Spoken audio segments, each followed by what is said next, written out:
We have arrived. At long last, we have approached the final book, Plato's Republic, Book 10. It's time to see how Plato will wrap this up. How he will tie all that we've read together into one neat conclusion. I think we should just get into it. No need to dawdle around. As always, I'll read a little bit about the... let me actually just quickly check. You never know, the last page, the last one, might be longer than the rest. Let's see, from 1/200 to 1/223. Okay, no, never mind, it's the same length. Alright. I'll read a little bit from the previous book, so we remember where we were. Let's see. He'll look to the same things where honours are concerned. He'll willingly share in, and taste those that he believes will make him better. But he'll avoid any public or private honour that might overthrow the established condition of the soul. If that's his concern, he won't be willing to take part in politics. Yes, by the dog, he certainly will. At least in his own kind of city. But he may not be willing to do so in his fatherland, unless some divine good luck, chances to be his. I understand. You mean he'll be willing to take part in politics of the city we were founding and describing, the one that exists in theory, for I don't think it exists anywhere on Earth. But perhaps, I said, there is a model of it, in heaven, for anyone who wants to look at it, and to make himself its citizen, on the strength of what he sees.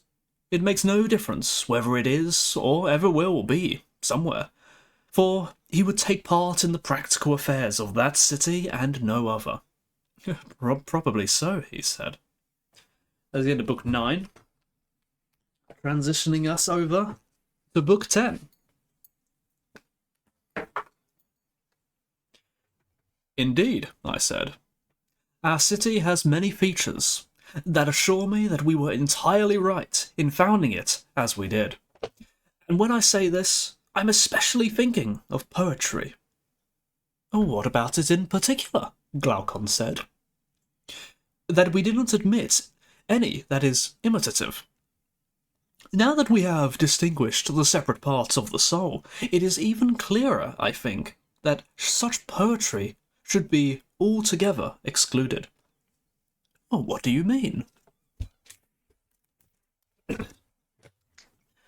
Between ourselves, for you won't denounce me to the tragic poets or any of the other imitative ones, all such poetry is likely to distort the thought of anyone who hears it, unless he has the knowledge of what it is really like, as a drug to counteract it. What exactly do you have in mind when you say this? I'll tell you. Even though the love and respect I've had for Homer since I was a child makes me hesitate to speak, for he seems to have been the first teacher and leader of all those fine tragedians. All the same, no one is to be honoured or valued more than the truth. So, as I say, it must be told, that's right. Listen then, or rather answer. Ask, and I will. Could you tell me what imitation in general is? I don't entirely understand what sort of thing imitations are trying to be. Is it likely then that I'll understand? That wouldn't be so strange, for people with bad eyesight often see things before those whose eyesight is keener. That's so, but even if something occurred to me, I wouldn't be eager to talk about it in the front of you, so I'd rather you did the looking. Do you want us to begin our examination, then, by adopting our usual procedure? As you know, we customarily hypothesize a single form in connection with each of the many things to which we apply the same name. Or don't you understand? I do. Then, let's now take any of the manys you like. For example, there are many beds and tables. Side note, they're using a strange word here. I think they're using manys, a plural of manys. I wonder, this is just me, I wonder if a better word would be pluralities. Manys is an uncommon word. For example, there are many beds and tables, of course, but there are only two forms of such furniture, one of the bed and one of the table. Yes. And don't we also customarily say that their makers look towards the appropriate form in making the beds and tables we use, and similarly in other cases? Surely no craftsman makes the form itself. How could he? There's no way he could. Well then, see what you'd call this craftsman. Which one? The one who makes all the things that all the other kinds of craftsmen severally make. That's a clever and wonderful fellow you're talking about. Wait a minute, you have even more reason to say that, for this same craftsman is able to make not only all kinds of furniture, but all plants that grow from the earth, all animals, including himself, the earth itself, heavens, the gods, all the things in the heavens, and in Hades beneath the earth. He'd be amazingly clever. You don't believe me? Tell me, do you think there's no way any craftsman could make all these things? Or that in one way he could and in another he couldn't? Don't you see that there is a way in which you yourself could make all of them? Oh, which way is that? It isn't hard. You could do it quickly, and in lots of places, especially if you were willing to carry a mirror with you. But that is the quickest way of all. With it, you can quickly make the sun, the things in the heavens, the earth, yourself, the other animals, manufactured items, plants, and everything else mentioned just now. Oh, yes, I could make them appear, but I couldn't make the things themselves as they truly are. Well put. You've extracted the point that's crucial to the argument. I suppose that the painter too belongs to this class of makers, doesn't he? I suppose so. But I suppose you'll say that he doesn't truly make the things that he makes. Yes, in a certain way, the painter does make a bed, doesn't he? Yes, he makes the appearance of one. And what about the carpenter? Didn't you just say that he doesn't make the bed form, which is our term for the being of a bed, but only a bed? Yes, I did say that.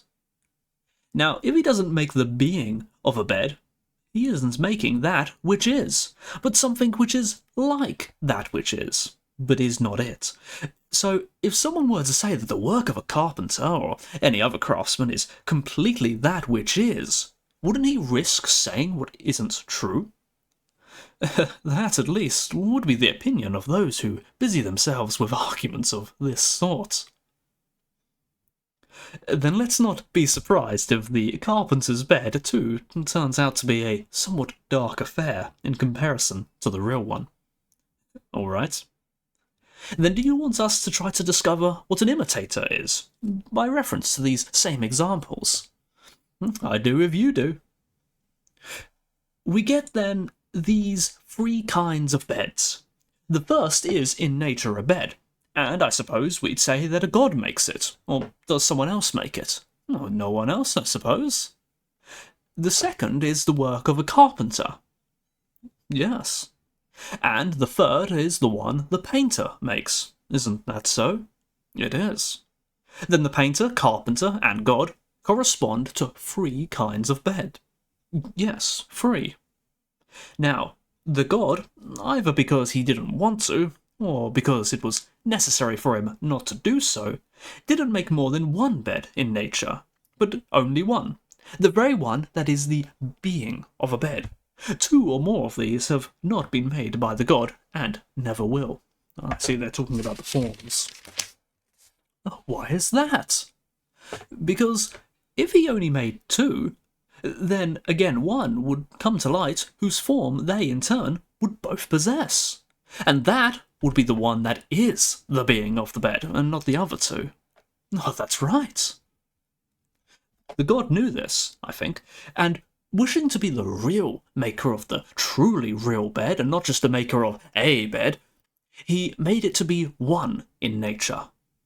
Probably so. Do you want us to call him its natural maker, or something like that? Well, it would be right to do so, at any rate, since he is, by nature, the maker of this and everything else. What about a carpenter? Isn't he the maker of a bed? Yes. And is a painter also a craftsman and maker of such things? Well, not at all. Well, then what do you think he does? Do to a bed? He imitates it. He is an imitator of what others make. That, in my view, is the most reasonable thing to call him. All right. Then wouldn't you call someone whose product is third from the natural one an imitator? I most certainly would. Then this will also be true of a tragedian. If indeed he is an imitator. He is by nature third from the king and the truth, as are all other imitators. It certainly looks that way. We're agreed about imitators, then. Now, tell me this about a painter. Do you think he tries in each case to imitate the thing itself in nature, or the works of craftsmen? The works of craftsmen. As they are, or as they appear? You must be clear about that. How do you mean? Like this. If you look at a bed from the side, or from the front, or from anywhere else, is it a different bed each time? Or does it only appear different, without being at all actually different? And is that also the case with other things? That's the way it is. It appears different, without being so. Then consider this very point. What does painting do in each case? Does it imitate the thing which is as it is, or does it imitate that which appears as it appears? Is it an imitation of appearances, or of truth? Of appearances? Then imitation is far removed from truth, for it only touches a small part of each thing, and a part that is itself only an image. And that, it seems, is why it can produce everything. For example, we say that a painter can paint a cobbler, a carpenter, or any other craftsman, even though he knows nothing about these crafts. Nevertheless, if he is a good painter and displays his painting of a carpenter at a distance, he can deceive children and foolish people into thinking that there is truly a carpenter. Of course. Then this, I suppose, is what we must bear in mind in all these cases. Hence, whenever someone tells us that he has met a person who knows all the crafts as well as all the other things that anyone else knows, and that his knowledge of any subject is more exact than any of theirs is, we must assume that we're talking to a simple-minded fellow who has apparently encountered some sort of magician or imitator and has been deceived into thinking him omniscient, and that the reason he has been deceived is that he himself can't distinguish between knowledge, ignorance, and imitation. That's absolutely true. Then we must consider tragedy and its leader, Homer. The reason is this. We hear some people say that poets know all crafts, all human affairs concerned with virtue and vice, and all about the gods as well. They say that if a good poet produces fine poetry, he must have knowledge of the things he writes about, or else he wouldn't be able to produce it at all. Hence, we have to look to see whether those who tell us this have encountered these imitators, and have been so deceived by them that they don't realise that their works are, at the third remove, from that which is, and are easily produced without knowledge of the truth, since they are only images, not things that are. Or whether there is something in what these people say, and good poets really do have knowledge of the things most people think they write so well about. We certainly must look into it. Do you think that someone who could make both the thing imitated and its image would allow himself to be serious about making images, and put this at the forefront of his life as the best thing to do? No, I don't. I suppose that if he truly had knowledge of the things he imitates, he'd be much more serious about actions than about imitations of them, would try to leave behind many fine deeds as memorials to himself, and would be more eager to be the subject of a eulogy than the author of one. I suppose so, for these things certainly aren't equally valuable, nor equally beneficial either. then let's not demand an account of any of these professions from Homer or the other poets. Let's not ask whether any one of them is a doctor rather than an imitator of what doctors say, or whether any poet, old or new, has made anyone healthy, as Asclepius did, or whether he has left any students of medicine behind, as Asclepius did to his sons. And let's not ask them about the other crafts either. Let's pass all over that. But about the most important and the most beautiful things of which Homer undertakes to speak: warfare, generalship, city government, and people's educations. About these it is fair to question them, asking him this: Homer, if you're not third from the truth about virtue, the sort of craftsman of images that we've defined an imitator to be, but if you've even second, and capable of knowing what ways of life make people better in private or in public, then tell us which cities are better governed because of you. As Sparta is because of Lycurgus, and as many others, big and small, are because of many other men. Which city gives you credit for being a good lawgiver who benefited us, as Italy and Sicily do to the Carinadas, as we do to Solon? Who gives such credit to you? Will he be able to name one? I suppose not, for not even the Homeradae make that claim for him. Well then, is any war in Homer's time remembered that was won because of his generalship and advice? None. Or, as befits a wise man, are many inventions and useful devices in the crafts or sciences attributed to Homer, as they are to Thales of Miletus, or Anacharsis of the Scythian? There's nothing of that kind at all. Then, if there's nothing of a public nature, are we told that when Homer was alive, he was a leader in the education of certain people, who took pleasure in associating with him in private, and that he passed on a Homeric way of life to those who came after him, just as Pythagoras did? Pythagoras is particularly loved for this, and even today his followers are conspicuous for what they call the Pythagorean way of life. Again, we are told nothing of this kind about Homer.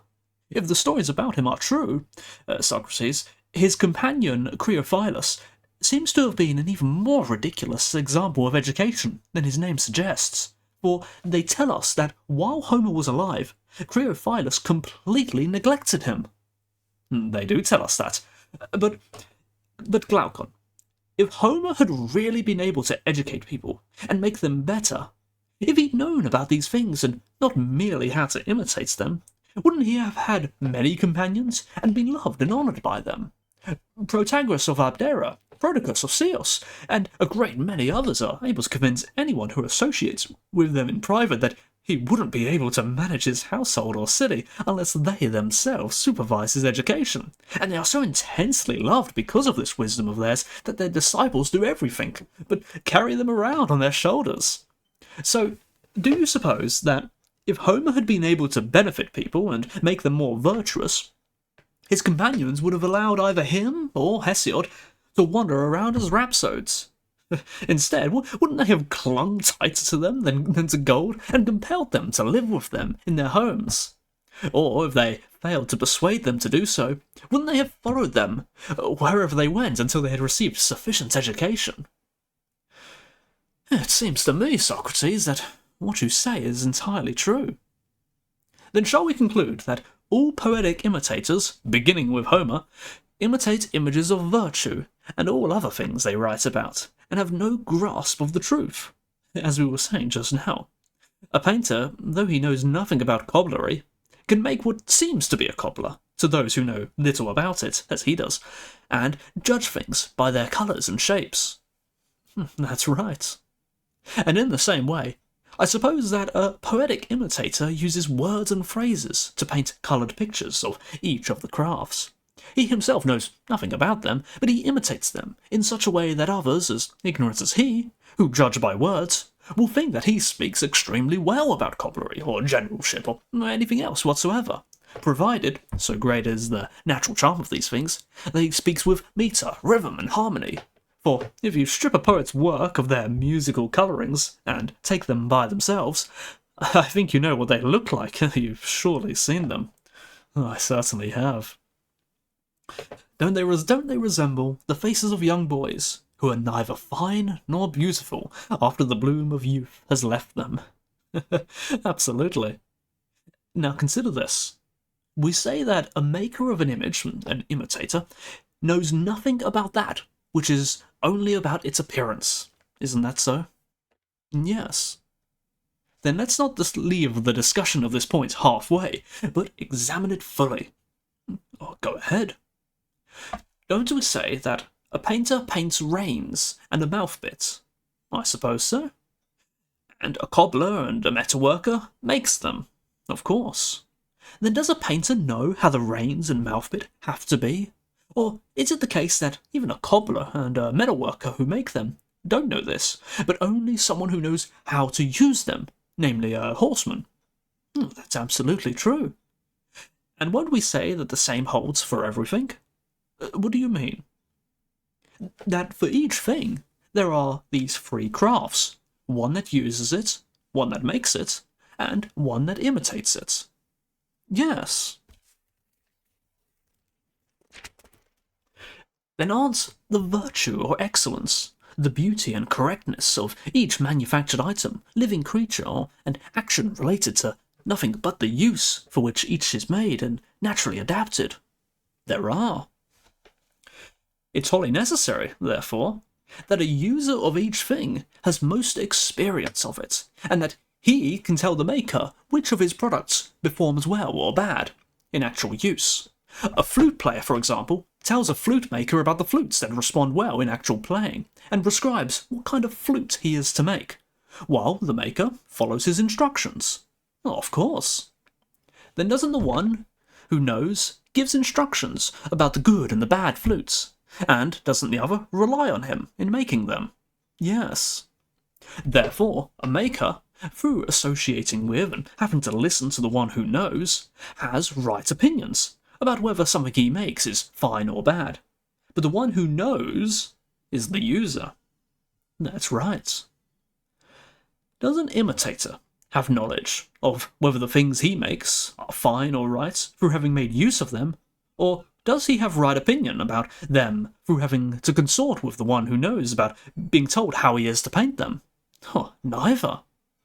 Therefore an imitator has neither knowledge nor right opinion about whether the things he makes are fine or bad.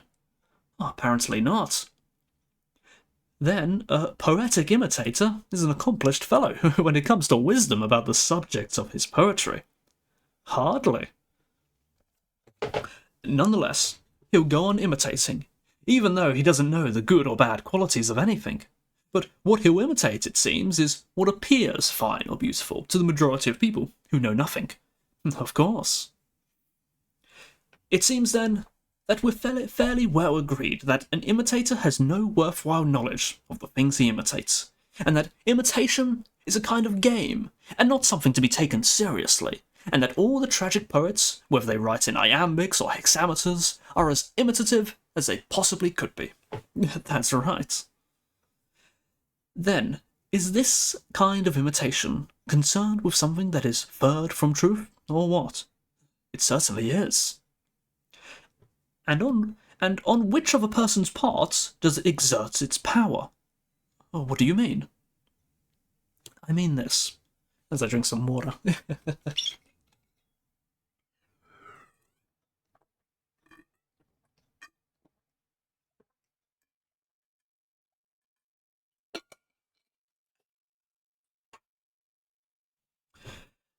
I mean this. Something looked at from close at hand doesn't appear to be the same size as when it does when looked from a distance. Indeed, it looks very different.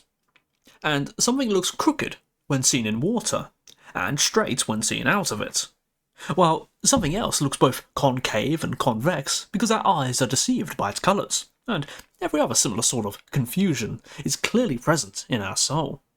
And it is because they exploit this weakness in our nature that painting, conjuring, and other forms of trickery have powers that are little short of magical. That's true.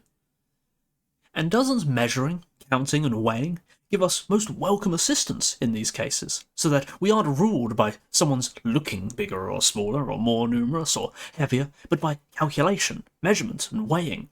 Of course. And calculating, measuring, or weighing are the work of the rational parts of the soul. They are.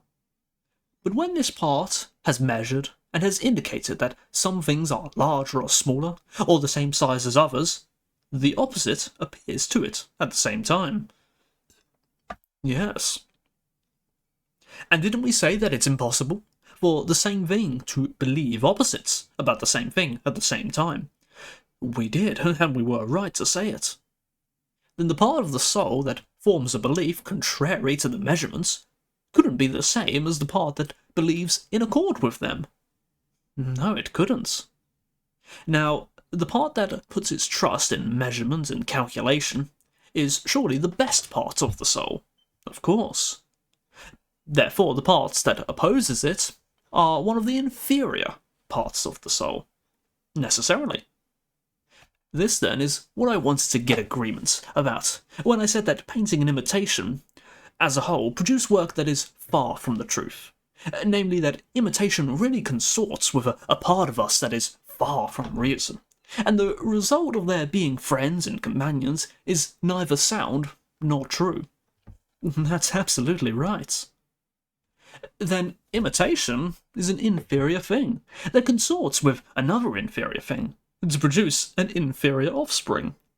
So it seems. Does this only apply to imitations we see, or does it also apply to the ones we hear, the ones we call poetry? Well, it probably applies to poetry as well. However, we mustn't rely solely on a mere probability based on the analogy of painting. Instead, we must go directly to the part of our thought with which poetic imitations consort, and see whether it is inferior, or something to be taken seriously. Yes, we must. Then let's set about it as follows. We say that imitative poetry imitates human beings acting voluntarily, or under compulsion, who believe that, as a result of these actions, they are doing either well or badly, and who experience either pleasure or pain in all of this. Does it imitate anything apart from this? No. Then is a person of one mind in all these circumstances? Or, just as he was at war with himself in matters of sight and held opposite beliefs about the same thing at the same time, does he also fight with himself and engage in civil war with himself in matters of action? But there's really no need for us to reach agreement on this question now, for I remember that we already came to an adequate conclusion about these things in our earlier arguments, when we said that our soul is full of a myriad of such oppositions at the same time. And rightly so. I was right, but I think we omitted some things that we must now discuss. What are they? We also mentioned somewhere before that if a decent man happens to lose his son or some other prized possession, he'll bear it more easily than other sorts of people. Certainly. But now let's consider this. Will he not grieve at all? Or, if that's impossible, will he be somehow measured in his response to pain? The latter is closer to truth. Now tell me this about him. Will he fight his pain and put up more resistance to it when his equals can see him, or when he's alone by himself in solitude? Oh, he'll fight it far more when he's being seen. But when he's alone, I suppose he'll venture to say and do lots of things that he'd be ashamed to be heard saying or seen doing. That's right. And isn't it reason and law that tells him to resist his pain, while his experience of it tells him to give in? True. And when there are two opposite inclinations in a person, in relation to the same things at the same time, we say that he must also have two parts. Of course. Isn't one part ready to obey the law wherever it leads him? How so?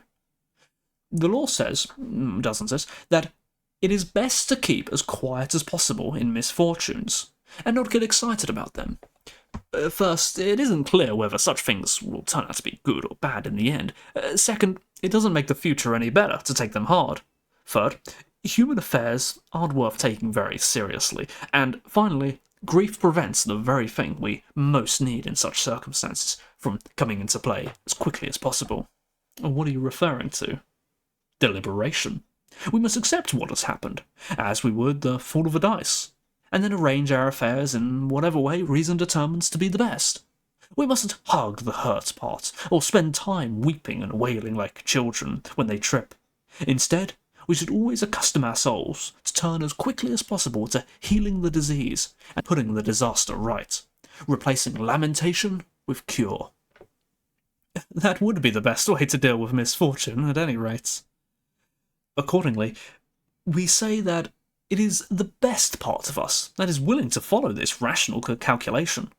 Clearly. Then, won't we also say that the part that leads us to dwell on our misfortunes and to lamentation, and that can never get enough of these things, is irrational, idle, and a friend of cowardice? We certainly will.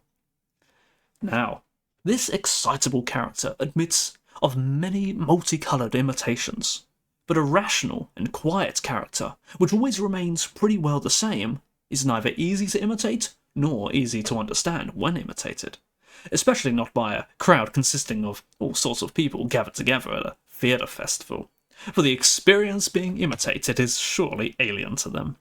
Absolutely. Clearly then, an imitative poet isn't by nature related to the part of the soul that rules in such a character, and, if he's to attain a good reputation with the majority of people, his cleverness isn't directed to pleasing it, instead he's related to the excitable and the multicoloured character, since it is easy to imitate. Clearly. Therefore, we'd be right to take him and put him beside a painter as his counterpart. Like a painter, he produces work that is inferior in respect to truth, and that appeals to a part of the soul that is similarly inferior, rather than to the best part. So we were right not to admit him into a city that is to be well governed, for he arouses, nourishes, and strengthens the part of the soul, that part of the soul, and so destroys the rational one, in just the way that someone destroys the better sort of citizens when he strengthens the vicious ones and surrenders the city to them.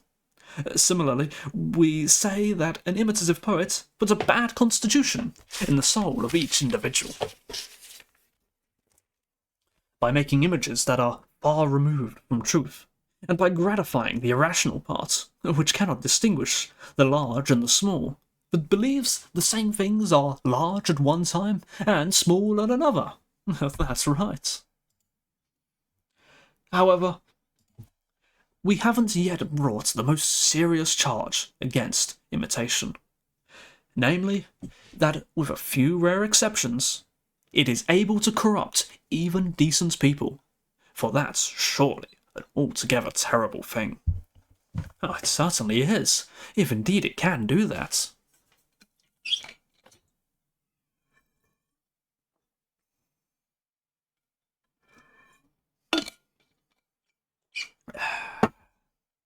Listen, then, and consider whether it can or it can't. When even the best of us hear Homer or some other tragedian imitating one of the heroes sorrowing, or making a long lamenting speech, or singing and beating his breast, you know that we enjoy it, give ourselves up to following it, sympathise with the hero, take his suffering seriously, and praise, as a good poet, the one who affects us most in this way. Of course we do. Also, hello, Bonipars. We are indeed back in the daylight. Sleep schedule fixed for now until I ruin it again. I wake and live as the sun is in the air.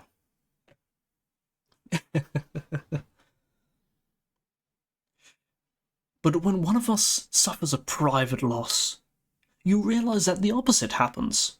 We pride ourselves if we're able to keep quiet and master our grief. For we think that this is the manly thing to do, and that the behaviour we praised before is unmanly.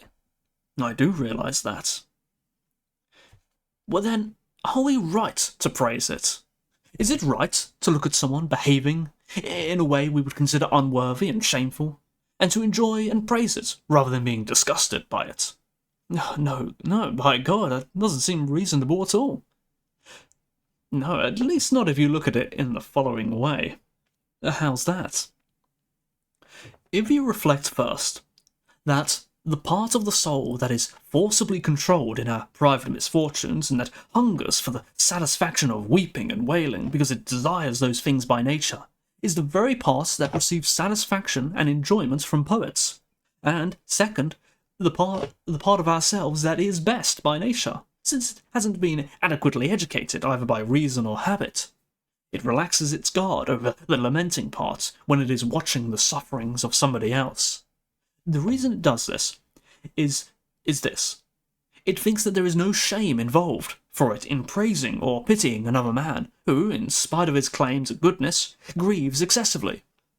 Indeed, it thinks that there is a definite gain involved in doing so, namely pleasure, and it wouldn't want to be deprived of that by despising the whole poem.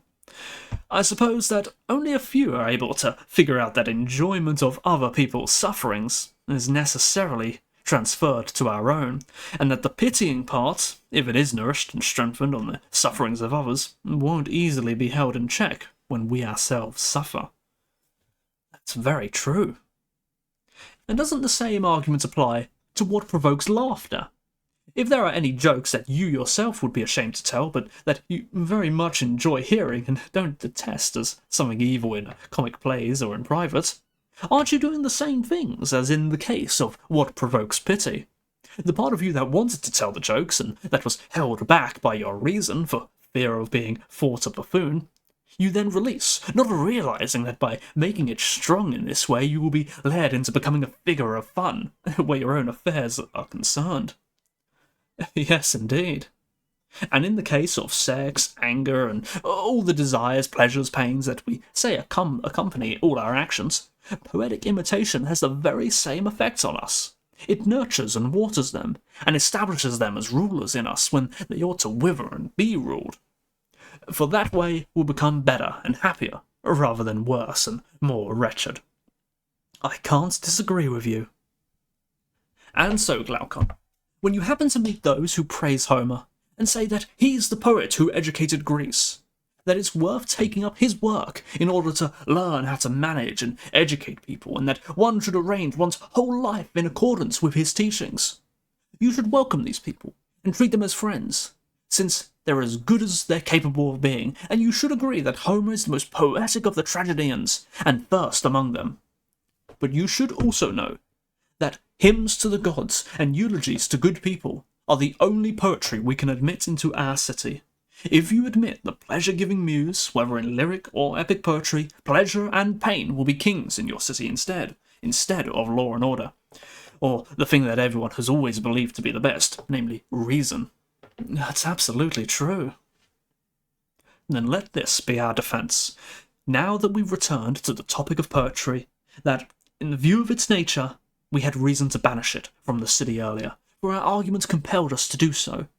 But in case we are charged with a certain harshness and lack of sophistication, we'll also tell poetry that is an ancient quarrel between it and philosophy, which is evidenced by such expressions such as the dog yelping and shrieking at its master, great in the empty eloquence of fools, the mob of wise men that has mastered Zeus, and the subtle thinkers beggars all. And nonetheless, if the poetry that aims at pleasure and imitation has any arguments to bring forward that proves it ought to have a place in a well-governed city, we at least would be glad to admit it, for we are well aware of the charm it exercises. But, be that as it may, to betray what one believes to be the truth is impious. What about you, Glaucon? Don't you feel that the charm of the pleasure-giving muse, especially when you study her through the eyes of Homer? Very much so. Therefore, isn't it just that such poetry should return from exile when it has successfully defended itself, whether in lyric or in any other metre? Certainly. Then we'll allow its defenders, who aren't poets themselves but lovers of poetry, to speak in prose on its behalf, and show that it not only gives pleasure, but is beneficial to both constitutions and to human life. Indeed, we'll listen to them graciously, for we'd certainly profit if poetry were shown to be not only pleasant, but also beneficial. How could we fail to profit? However, if such defence isn't made, we'll behave like people who have fallen in love with someone who forced themselves to stay away from him, because they realise that their passion isn't beneficial. In the same way, because the love of this sort of poetry has been implanted in us by the upbringing we have received under our fine constitutions, we are well disposed to any proof that it is the best and truest thing. But if it isn't able to produce such a defence, then whenever we listen to it, we'll repeat the arguments we have just now put forward, like an incantation, so as to preserve ourselves from slipping back into that childish passion for poetry which the majority of people have. And we'll go on chanting that such poetry is not to be taken seriously, or treated as a serious undertaking with some kind of hold on the truth, but that anyone who is anxious about the constitution within him must be careful when he hears it, and must continue to believe what we have said about it. I completely agree. Yes, for the struggle to be good rather than bad is important, Glaucon. Much more important than people think. Therefore, we mustn't be tempted by honour, money, rule, or even poetry into neglecting justice and the rest of virtue. After what we said, I agree with you, and so I think would anyone else. And yet, we haven't discussed the greatest rewards and prizes that have been proposed for virtue. Oh, they must be inconceivably great, for if they're greater than those you've already mentioned, could anything really come to pass in a short time? And isn't the time from childhood to old age short compared to the whole of time? It's a mere nothing.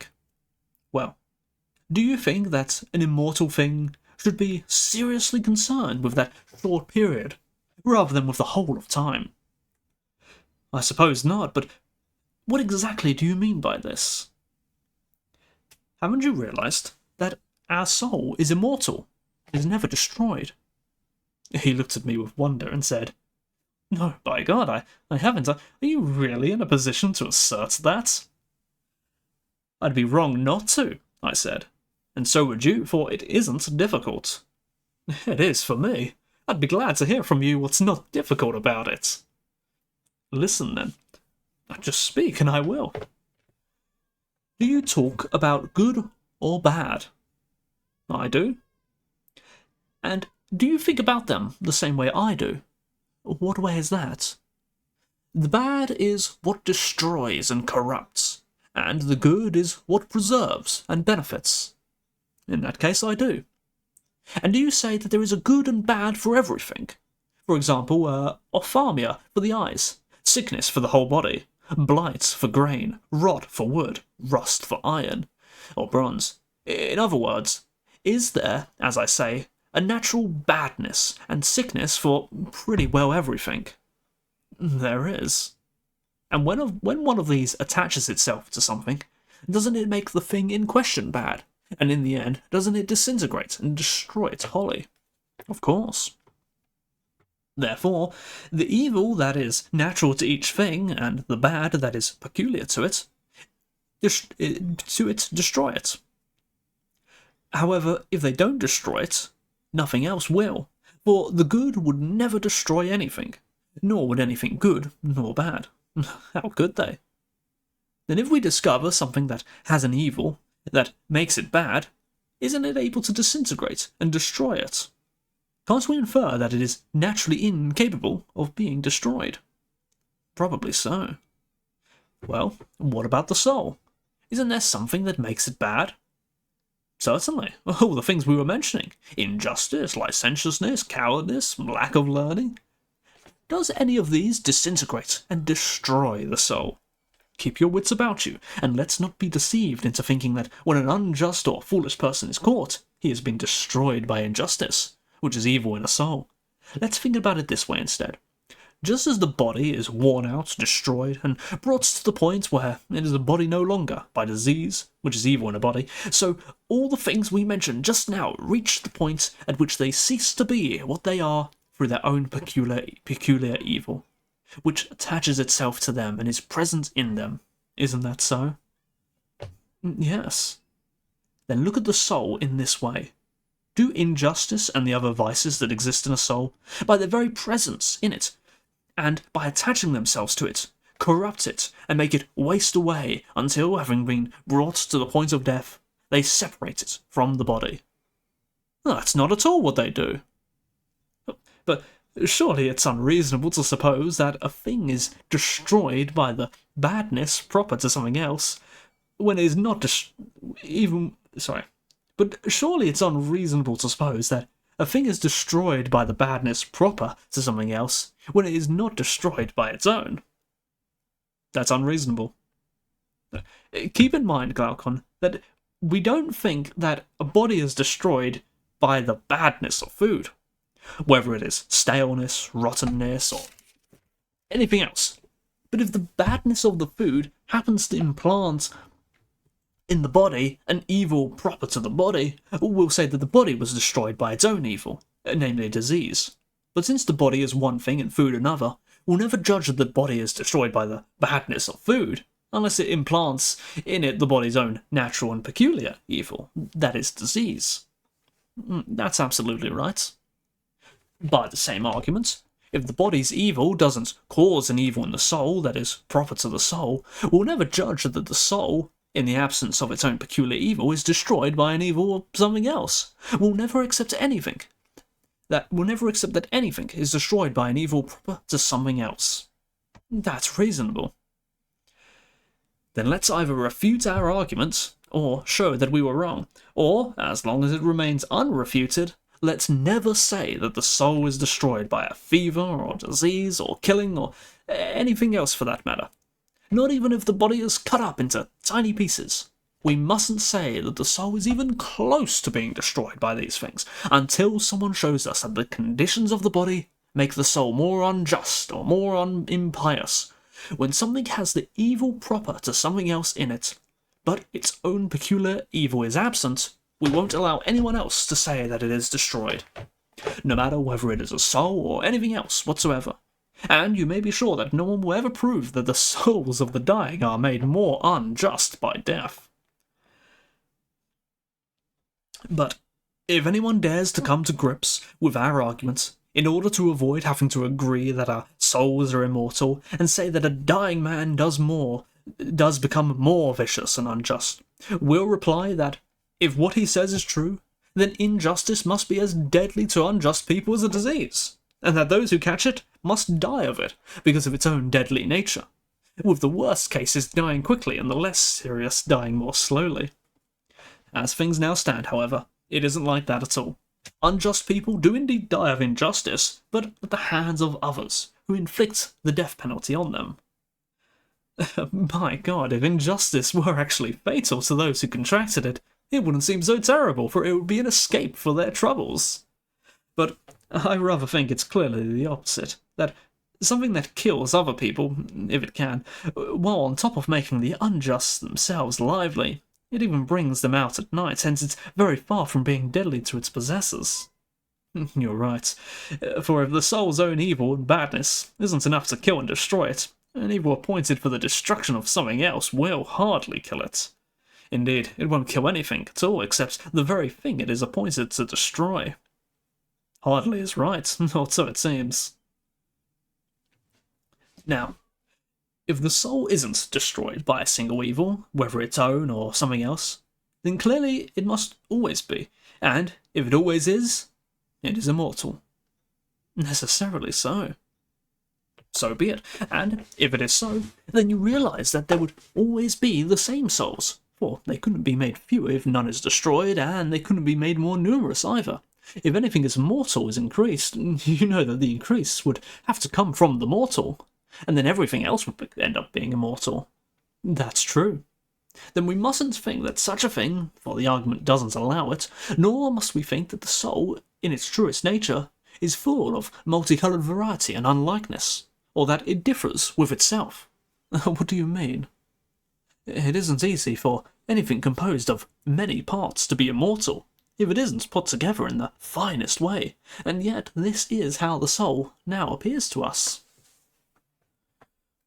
I'll drink some water.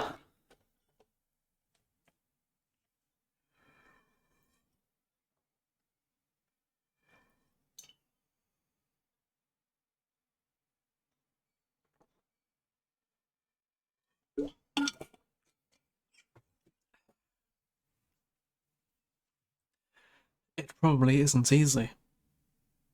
Yet, our recent arguments, and others as well, compel us to believe that the soul is immortal. But to see that the soul, as it is in truth, we must not study it as it is while it is maimed by its associations with the body and other evils, which is what we were doing earlier, but as it is in its pure state. That's how we should study the soul, thoroughly and by means of logical reasoning.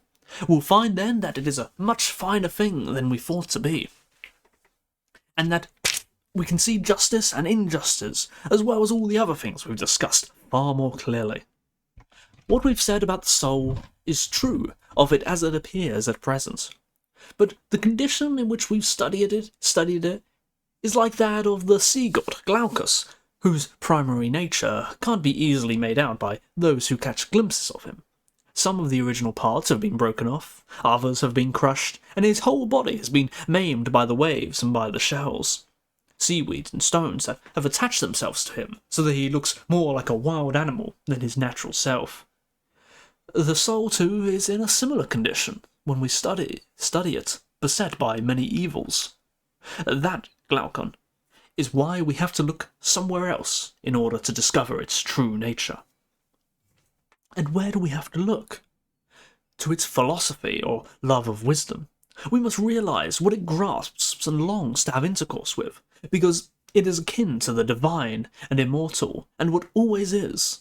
And we must realize what it would become if it followed this longing with its whole being, and if the resulting effort lifted it out of the sea which it now dwells, and if many stones, shells, those which have grown all over it and are wild, earthy, and stony profusion because it feasts at those so-called happy feastings on earth, were hammered off it, then we'd see what its true nature is, and be able to determine whether it has many parts or just one, or whether or in what manner it is put together. But we've already given a decent account, I think, of what its condition is and what parts it has when it is immersed in human life. We certainly have. And haven't we cleared away the various other objections to our arguments, without having to invoke the rewards and reputations of justice, as you said Homer and Hesiod did? And haven't we found that justice itself is the best thing for the soul, and that the soul, whether it has the ring of Gyges or even together with the cup of Hades, should do just things? We have, that's absolutely true. Then, can there now be any objection, Glaucon, if in addition we return to justice and the rest of virtue, both the kind and quantity of wages that they obtain for the soul from human beings and gods, whether in this life or in the next? None whatsoever. Then will you give me back what you borrowed from me during the discussion? What are you referring to? I granted your request that a just person should seem unjust, and an unjust one just. For you said that even if it would be impossible for these things to remain hidden from both gods and humans, still this had to be granted for the sake of argument, so that justice itself could be judged in relation to injustice. Don't you remember that? It would be wrong of me not to remember. Well then, since they've now been judged, I ask that the reputation justice in fact has among gods and humans be returned to it, and that we agree that it does indeed have such a reputation, and is entitled to carry off the prizes it gains for someone by making him seem just. It is already clear that it gives good things to anyone who is just, and that it doesn't deceive those who really possess it. That's a fair request. Then won't you first grant that it doesn't escape the notice of the gods, at least as to which of the two is just and which isn't? We will. Then, if neither of them escapes the gods' notice, one would be loved by the gods, and the other hated, as we agreed at the beginning. That's right. And won't we also agree that everything that comes to someone who is loved by the gods, insofar as it comes from the gods themselves, is the best possible, unless it is the inevitable punishment for some mistake he made in a former life? Certainly. Then we must suppose that the same is true of a just person who falls into poverty or disease or some other apparent evil. that this will end well for him, either during his lifetime or afterwards. For the gods never neglect anyone who eagerly wishes to become just, and who makes himself as much like a god as a human can, by adopting a virtuous way of life. It makes sense that such a person would not be neglected by anyone who is like him. And mustn't we suppose that the opposite is true of an unjust person? Absolutely. Then there are some of the prizes that a just person, but not an unjust person, receives from the gods. That's certainly true in my opinion. What about from human beings? What does a just person get from them? Or, to tell the truth, isn't this what happens? Aren't clever but unjust people like runners who run well for the first part of the course, but not for the second? They leap away sharply, but they become ridiculous by the end and go off uncrowned, with their ears drooping by their shoulders, like that of exhausted dogs, while true runners, on the other hand, get to the end, collect the prizes, and are crowned. And isn't it also generally true of just people that towards the end of each course of action, association, or life, they enjoy a good reputation and collect the prizes from other human beings? Of course. Then will you allow me to say all the things about them that you yourself said about unjust people? I'll say that it is just people who, when they're old enough, rule in their own cities, if they happen to want ruling office, and that it is they who marry whomever they want, and give children in marriage to whoever they want. Indeed, all the things that you said about unjust people, I now say about just people. As for unjust people, the majority of them, even if they escape detection... as for unjust people, the majority of them, even if they escape detection when they're young, are caught by the end of the race and are ridiculed, and by the time they get old, they become wretched, for they are insulted by foreigners and citizens, beaten with whips, and are made to suffer the punishments, such as racking and burning, which you rightly described as crude. Imagine that I've said that they suffer all such things, and see whether you'll allow me to say it. Of course, I will. What you say is right. Side note here, I completely disagree with Plato. It's self-evident, it's completely apparent that many unjust people completely get away with their actions throughout their entire life. It's less about their degree of unjustness and more about their degree of cleverness, and perhaps some luck.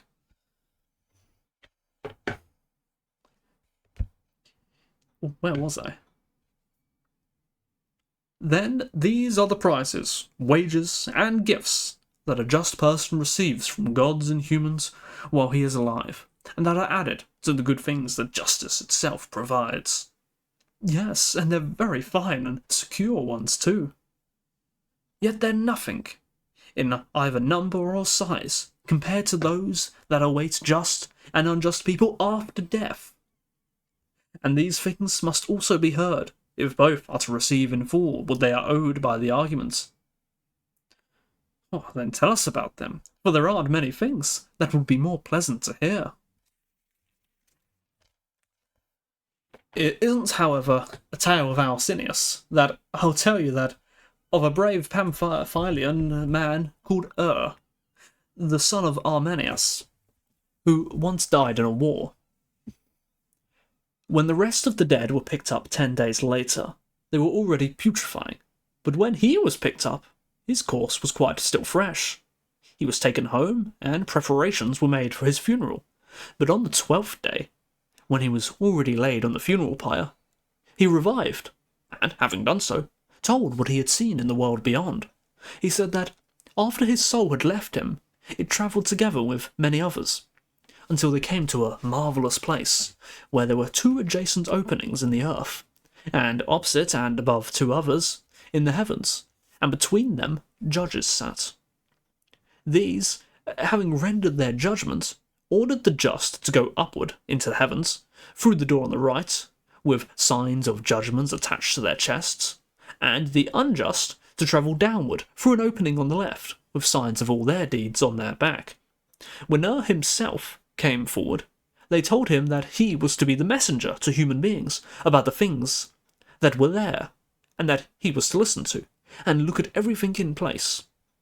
He said that he saw souls departing after judgments through one of the openings in the heavens and one in the earth, while through the other two, souls were arriving.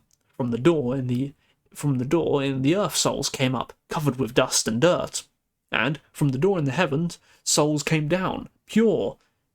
And the souls who were arriving all the time seemed to have been on long journeys, so they went gladly to the meadow, like a crowd going to a festival, and camped there. Those who knew each other exchanged greetings, and those who came up from the earth asked those who came down from the heavens about the things that were there, and were in turn questioned by them about the things below. And so they told their stories to one another, the former weeping as they recalled all they had suffered and seen on their journey below the earth, which lasted 1,000 years, while the latter, who had come from heaven, told about how well they had fared, and about the inconceivably fine and beautiful sights they had seen. There was much to tell, Glaucon, and it took a long time, but the main point was this. For each in turn of the unjust things they had done, and for each in turn of the people they had wronged, they paid the penalty 10 times over, once in every century of their journey. Since a century is roughly the length of a human life, this means that they paid a 10-fold penalty for each injustice. If, for example, some of them had caused many deaths by betraying cities or armies, or reducing them to slavery, or by participating in some other wrongdoing, they had to suffer 10 times the pain that they had caused to each individual.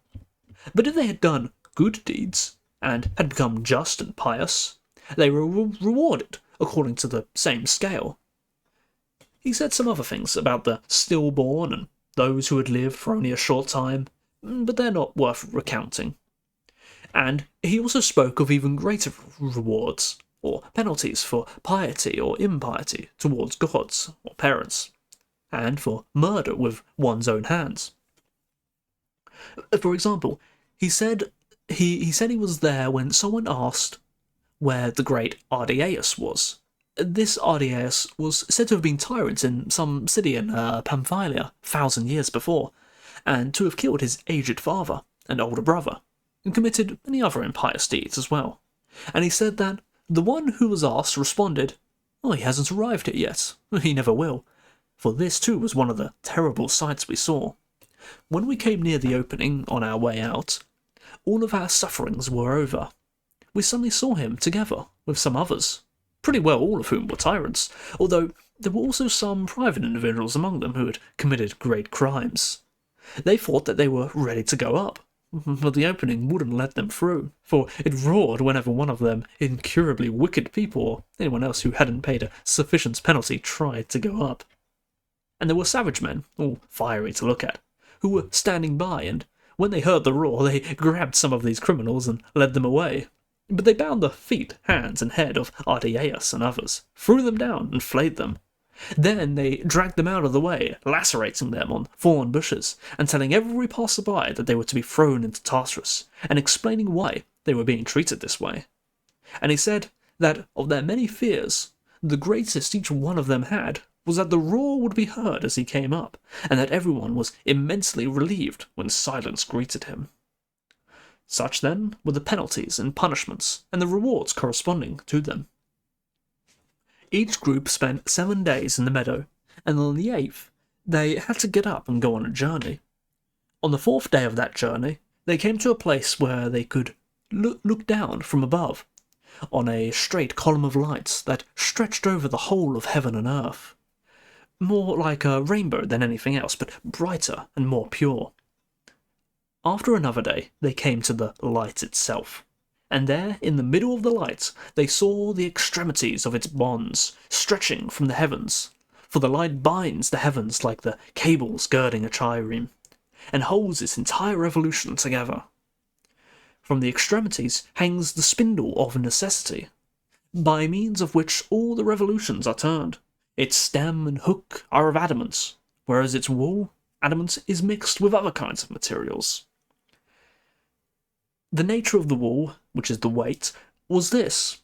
Its shape was like that of an ordinary wool, but, from what said, we must understand its structure as follows. It was as if one big wool had been made hollow by being thoroughly scooped out, with another smaller wool fitting closely within it, like nested boxes. And there was a third wall inside the second, and so on, making 8 walls altogether, lying inside one another, like a side note, they're describing basically a Matryoshka doll, with their rims appearing as circles from above, while from the back they formed one continuous wall around the stem, which was driven through the centre of the 8th. The first, or outside wall, had the widest circular rim. That of the 6th was second in width.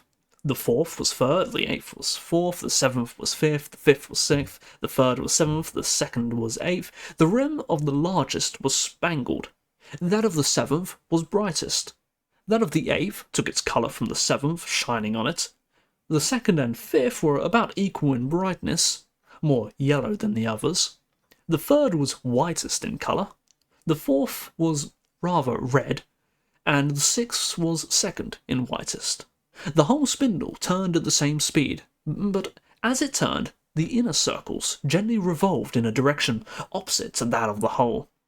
Of the whirls themselves, the 8th was the fastest. Second came the second. Oh, this is tiring. Second came the 7th, 6th, and 5th, on all the same speed. It seemed to them that the 4th was the 3rd in its speed of revolution. The 4th, 3rd, the 2nd, 5th. The spindle itself turned on the lap of necessity, and up above each of the rims of the circles stood a siren, who accompanied its revolution, uttering a single sound, one single note, and the concord of the 8 notes produced a single harmony, and there were 3 other beings sitting at equal distances from one another, each on a throne. These were the Fates, the daughters of necessity, Lachesis, Clotho, and Atropos. They were dressed in white, with garlands on their heads, and they sang to the music of the sirens. Lachesis sang of the past, Clotho of the present, and Atropos of the future. With her right hand, Clotho touched the outer circumference of the spindle, and helped it turn, but left off doing so from time to time. Atropos did the same for the inner ones, and Lachesis helped both motions in turn, one with one hand and one with the other. When the souls arrived at the light, they had to go to Lachesis right away. There, Speaker arranged them in order, took them from the lap of Lachesis, a number of lots and number of models of lives, mounted a high pulpit and spoke to them.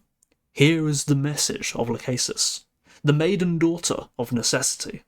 Ephemeral souls, this is the beginning of another cycle that will end in death. Your daemon or guardian spirit will not be assigned to you by lot. You will choose him. The one who has the first lot will be the first to choose a life to which he will then be bound by necessity. Virtue knows no master. Each will possess it to a greater or less degree, depending on whether he values or disdains it. The responsibility lies with the one who makes the choice. The god has none. When he had said this, the speaker threw the lots among them, and each, with the exception of who wasn't allowed to choose, picked up the one that fell next to him, and the lot made it clear to the one who picked it up where in the order he would get to make his choice. After that, the models of lives were placed on the ground before them. There were far more of them than there were souls present, and there were all kinds, for the lives of animals were there as well as the kinds of human lives. There were tyrannies among them, some of which lasted throughout life, while others ended halfway through in poverty, exile, and beggary. There were lives of famous men, some of whom were famous for the beauty of their appearance, others for their strength or athletic prowess, others still for their high birth or virtue or excellence of their ancestors. And there were also the lives of men who weren't famous for any of these things, and the same for lives of women. But the arrangement of the soul was not included in the model, because the soul is inevitably altered by the different lives it chooses. But all the other things were there, mixed with each other and with wealth, poverty, sickness, health, and the states intermediate to them. Now, it seems that it is here, Glaucon, that a human being faces the greatest danger of all, and because of this, each of us must neglect all other subjects, and be most concerned to seek out and learn those that will enable him to distinguish the good life from the bad, and always to make the best choice possible in every situation. He should think over all the things we've mentioned, and how they jointly and severally determine what the virtuous life is like. That way he will know what the good and bad effects of beauty are when it is mixed with wealth, poverty, and a peculiar state of the soul. He will know the effects of high or low birth, private life or ruling office, physical strength or weakness, ease or difficulty in learning, and all the things that are either naturally part of the soul or are acquired, and he will know what they achieve when mixed with one another.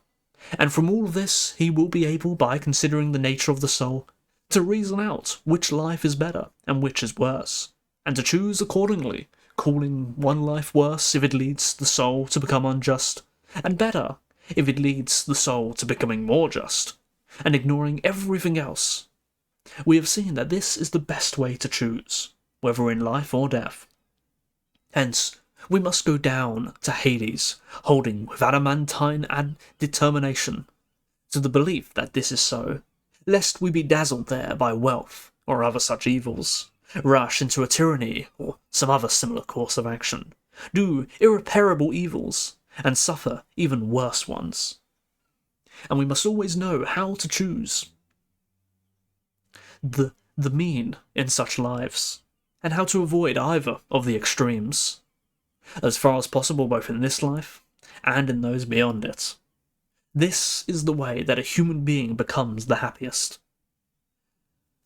Then our messenger, from the other world, reported that the speaker spoke as follows: "There is a satisfactory life, rather than a bad one, available even for the one who comes last, provided that he chooses it rationally and lives it seriously. Therefore, let not the first be careless in his choice, nor the last discouraged."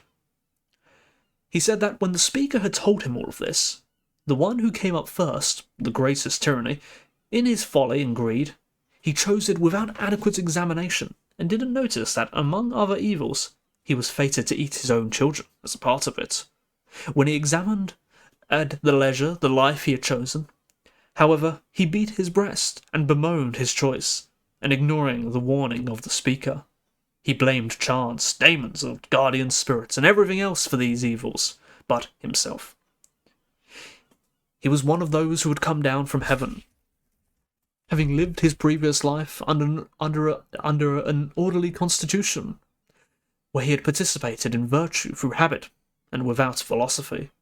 Broadly speaking, indeed, most of those who were caught out in this way were souls who had come down from heaven, and who were untrained in suffering as a result.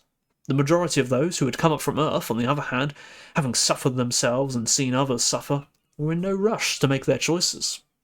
Because of this, because of their chance of the lottery, there was an interchange of goods and evils for most of the souls.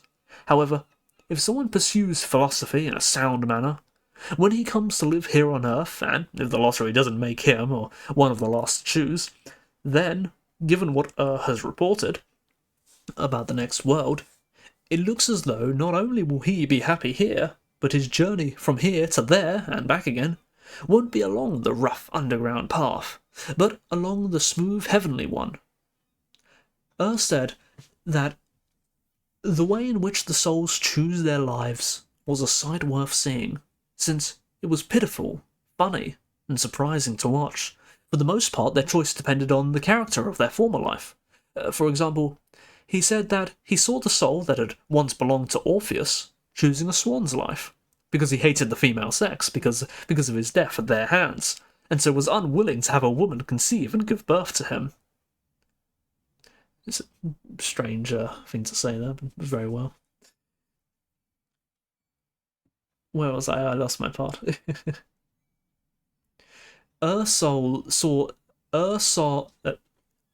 saw the souls of Thamyris choosing the life of a nightingale, a swan choosing to change over to a human life, and other musical animals doing the same things. The 20th soul chose the life of a lion.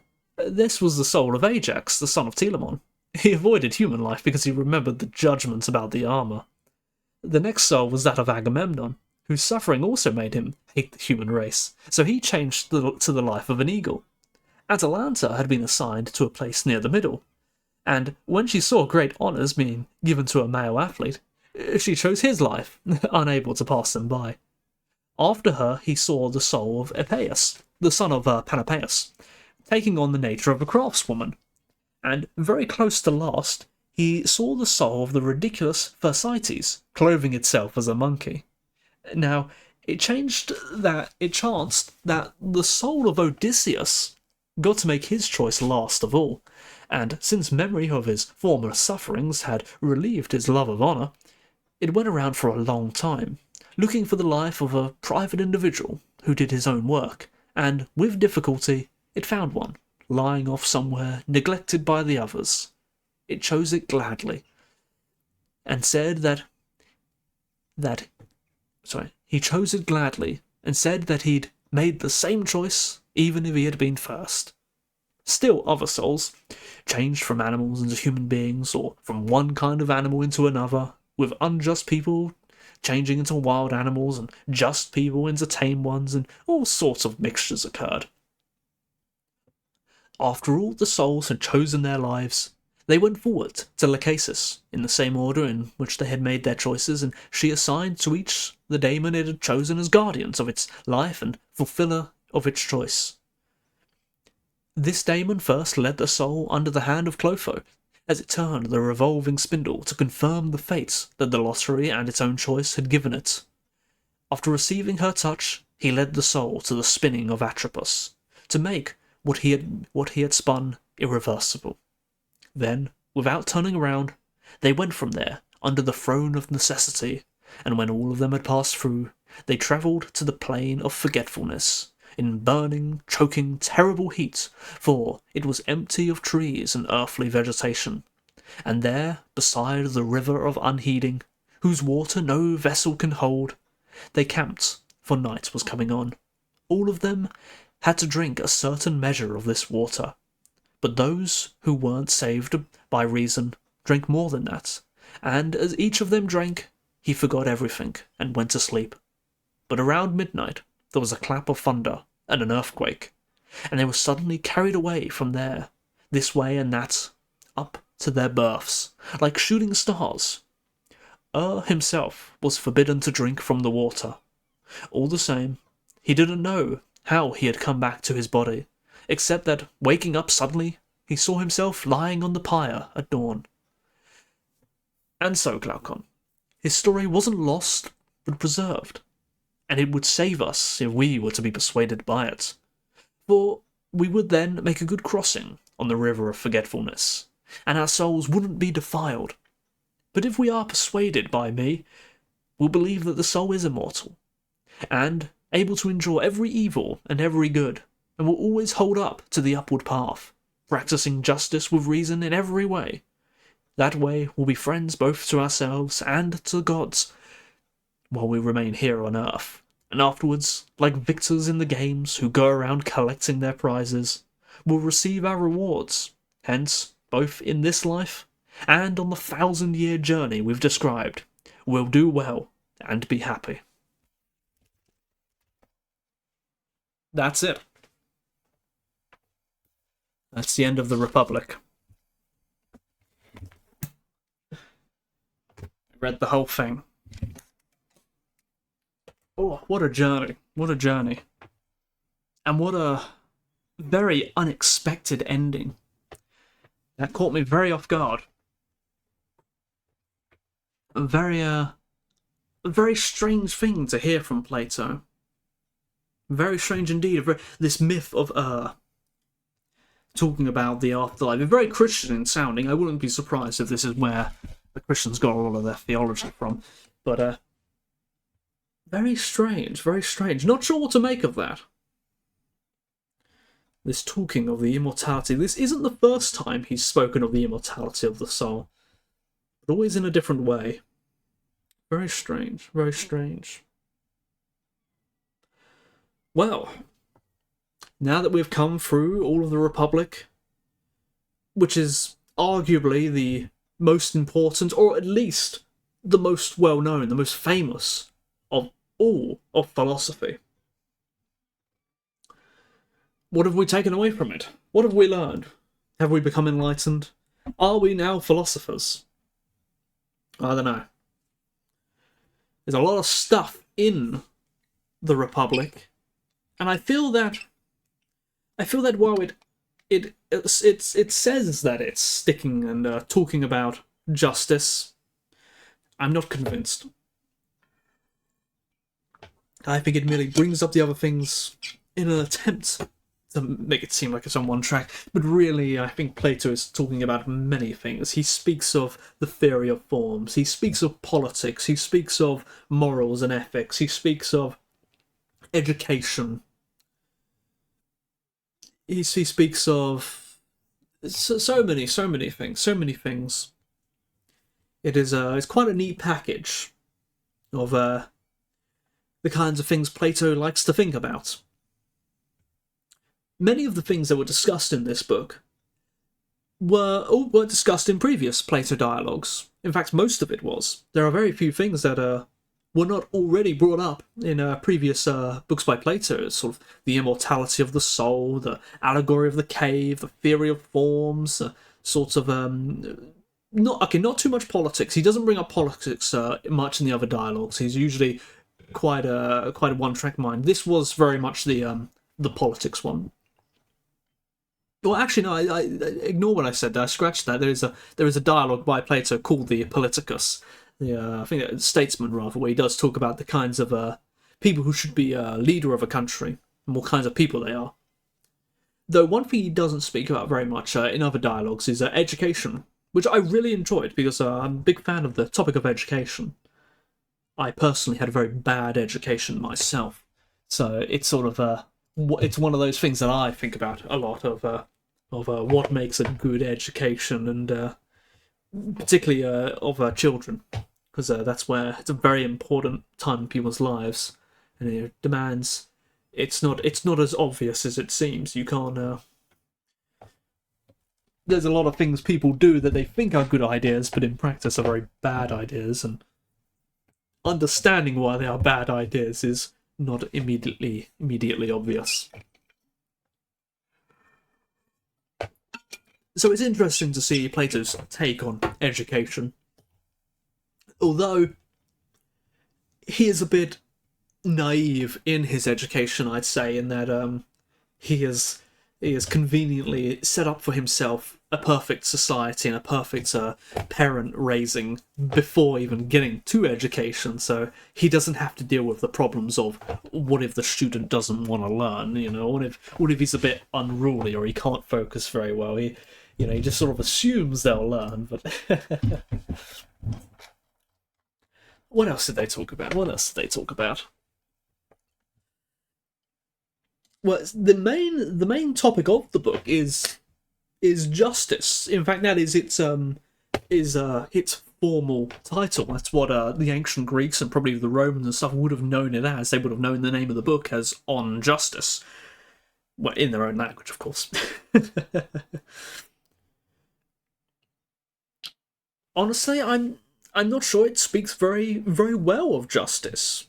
I feel it has a somewhat I don't want to say naive view of justice, but it's not pragmatic.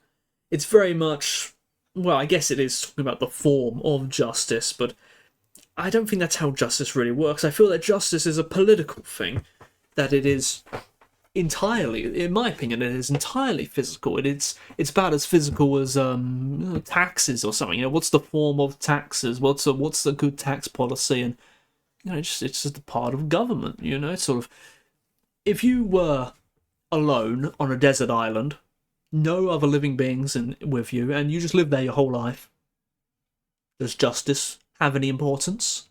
Justice is between people. It's how we treat others, right? Well, maybe I haven't been paying well enough attention to Plato. But I think it varies. Sort of the things that are just in one society are just in another, and I guess it brings up the argument of, well, clearly you're speaking of two justices there, but they're both justice, so what is justice itself? And I guess that's what he's trying to talk about. So maybe I've misunderstood it, but the whole thing about the city is an interesting one because it gets a lot of hate. It gets a lot of hate because it's the first time we really hear of a utopia in effect. There's a, and I should here correct a common misunderstanding here. People seem to, there's this common sort of there's this common popular saying in modern times that goes something like this. It says, the word utopia is a word that means a place that doesn't exist, and this is not what it means at all. U means good. It means like, eulogy or euphoria. It means good. It's a Greek word for good. And hang on a minute, what does topia mean? I might actually be wrong here. I was thinking of you poly, but does topia? We use topia for silly. I'm actually going to Google the etymology because I'm pretty sure it just means good, like good place, good city. Let me check. So I don't be a fool. Yeah, topos. Oh, not place. No, I don't believe it. They use OU, not EU. Huh. Well, whatever. Ignore what I said there. If you spell utopia with an E, then it means good place, which is clearly what we think of a utopia. But if you spell utopia with an O, then it means not place. And I really don't think anyone would use the O form. That's dumb. You don't just say not place. You say whatever. But anyway, the point I was trying to make was, I think that Plato's city, he has no real... He's not talking about an actual city. He's not talking about a physical place. I don't think he for a second thinks that. I think he speaks entirely of it as a metaphor for the internal state of the soul. That's my takeaway. I think he's speaking, he speaks of, the ruler of the city. He's speaking of the ruler of the soul, and he speaks of the craftsman in the cities. He's thinking of the parts of the soul. He's thinking of all these sort of, the civil war in the city, the external struggles. He's speaking of things that can happen to the soul, and sort of metaphorically. I think that's what he's getting at. But anyway, let's, I'm not sure if anyone is even streaming at this hour. Let me see. No, it's just the usual subjects, and the one I normally do is playing Mahjong Soul. So we'll just end there. It's been fun. We're finally done with the Republic. We can. I'm not at the end of Plato for myself yet. I've still got a few more dialogues and the laws to read. The laws is actually even bigger than the Republic, but I'm not going to stream that because the title sounds rather boring, and you never hear anyone talk about the laws. It's always the Republic. So thanks for watching.